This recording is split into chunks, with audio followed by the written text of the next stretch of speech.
I have to make a confession to you. I am guilty of being superficial. I like to think of myself as a person who sees the deeper value in things, a person who looks past the surface. But the truth is, when I first laid eyes on this plant, my immediate instinct was not compassion, it was rejection. To call it a plant at that stage felt like a generous exaggeration. It was a stick, a dry, brittle, gray stick sticking out of a pot of soil that was so dry it had turned to dust. It was covered in a layer of white, fuzzy mold. Its leaves, if you could even call them that, were brown, crispy, and curled up on the floor like dead insects. It looked like a corpse. It looked like trash.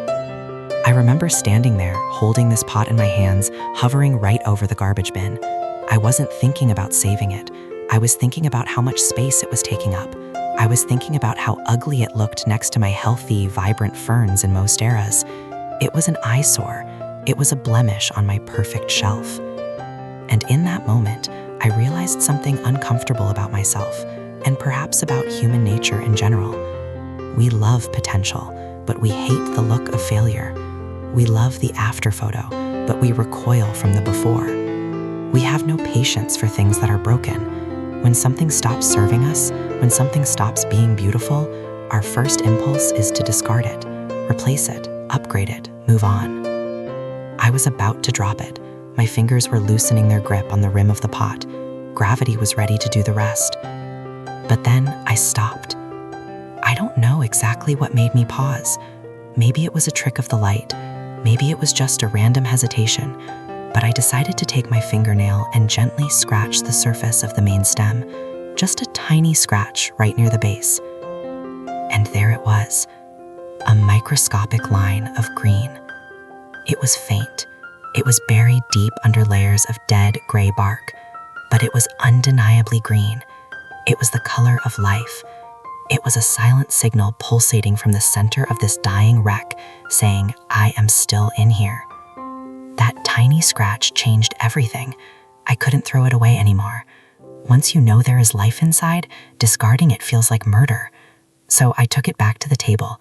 I looked at it, really looked at it, and felt a wave of guilt. I had judged this creature based on its worst moment. I had defined its entire existence by its current struggle. How often do we do that to people? How often do we do that to ourselves?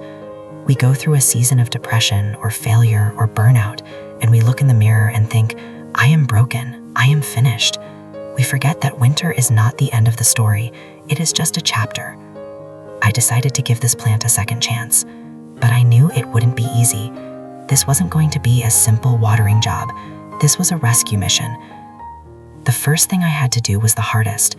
I had to cut away the dead parts. I took my shears and I started pruning. I cut off the crispy leaves. I snipped away the branches that snapped with a dry crack. I removed the moldy topsoil. By the time I was done, the plant looked even worse than before. It was now just a stump, a short, severed stump jutting out of the dirt. If it looked like trash before, now it looked like a mistake. This is the part of healing that no one tells you about. Before it gets better, it often has to look worse. To save the organism, you have to cut away the rot. You have to strip it down to its barest, most essential foundation. It feels like you are losing everything, but in reality, you are making space for the new. I placed the stump in a corner with gentle light, and then the waiting game began. If you thought watching a seed grow was slow, try watching a stump recover. It is a test of faith unlike any other. For weeks, absolutely nothing happened. The stump sat there. It didn't turn green, it didn't turn brown, it just existed. Every morning, I would walk over to it with my coffee, hoping to see a bump, a swell, a tiny dot of color. And every morning, the stump would stare back at me, indifferent and still. I started to feel foolish again. The doubt crept back in. I thought, maybe that green scratch was a fluke. Maybe I just mutilated a dying plant and prolonged its suffering. Maybe I am just hoarding garbage. I felt the weight of my own judgment. Why was I so invested in this? Why did I care so much about this piece of wood? I realized I was projecting. I wanted it to live because I wanted to believe that redemption is possible. I wanted to believe that no matter how far gone you are, no matter how ugly you look, you can come back. I kept watering it. I kept trusting that invisible line of green I had seen weeks ago. I kept talking to it, telling it that it was safe now, that it didn't need to fight anymore, that it just needed to grow. And then, on day 42, the silence broke. It started as a tiny bump on the side of the stump. At first, it looked like a flaw in the bark, but over the next 24 hours, that bump turned into a sharp, pointed cone, and then the tip of the cone split open. A leaf. It was the smallest leaf I had ever seen. It was neon green, almost translucent, unfolding like a tiny flag of surrender. But it wasn't surrendering to death, it was surrendering to life. And it wasn't alone. Once that first gate was opened, the flood began. Within a week, the stump was covered in buds. It was as if the plant had been holding its breath for months, and now it was finally exhaling. Shoots were erupting from places I thought were dead wood. The energy that was trapped inside, the energy I saw in that tiny scratch, was now boring out with an intensity that was almost aggressive. It was growing with a vengeance. It was growing as if it wanted to make up for lost time. I watched in awe as the transformation took place. The ugly gray stump was disappearing. It was being cloaked in a lush, vibrant coat of emerald green. The leaves were perfect. They were glossy, strong, and unblemished. There was no trace of the mold, no trace of the dryness. It was unrecognizable. If you put the before photo next to the after photo, you would swear they were two different plants. You would swear I went to the nursery and bought a new one. But I knew the truth. I knew that this masterpiece was the same trash I almost threw away. And then the ultimate surprise happened. It didn't just grow leaves, it decided to bloom. I came home one evening and saw a splash of color that shouldn't have been there. A flower, delicate, intricate, and absolutely stunning. It sat atop the new growth like a crown. I sat down in front of it and I saw tears prickling my eyes.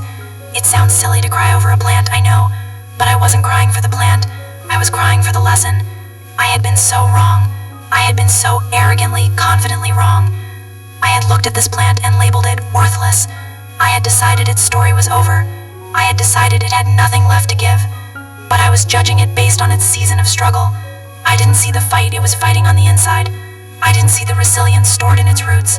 I didn't see the potential waiting for just a little bit of care, a little bit of patience, and a little bit of light. It turned out that the trash was actually a treasure that had been neglected. It didn't need to be replaced. It needed to be loved. This plant taught me that we are terrible judges of value. We are too quick to write things off. We are too quick to write people off. Maybe you know someone who looks like this plant did. Someone who is struggling. Someone who seems dry and bitter. Someone who has layers of defense mechanisms that look like moldy bark. It is easy to walk away from them. It is easy to say they are a lost cause. Or maybe that person is you. Maybe you feel like you've been cut down to a stump. Maybe you feel like you've lost your leaves, your beauty, your purpose. Maybe you feel like you are just taking up space, waiting to be discarded. If that is how you feel, I want you to remember this video. I want you to remember that the life is still in you. Scratch the surface. It's there. That pulse is still beating. You are not dead. You are dormant. You are not trash. You are in transition. You might need to prune some things. You might need to cut away the bad habits, the toxic relationships, the negative thoughts that are suffocating you. It might hurt. You might feel naked and vulnerable for a while, like a stump in an empty pot. But give it time. Keep watering your soul. Keep sitting in the light, because the comeback is always stronger than the setback. Looking at this plant bough, standing tall, blooming, vibrant, I realize it is beautiful not despite its scars, but because of them. It has a presence that my other plants don't have. It has a gravity. It feels ancient and wise. It is a survivor. It went from a pile of dry sticks to a living work of art, and it did it quietly. It did it simply by refusing to die. So please, the next time you see something, or someone, that looks broken, don't be so quick to head for the garbage bin. Look closer, look for the green, and never, ever underestimate the power of a second chance. Because from the ruins, the greatest masterpieces are often built.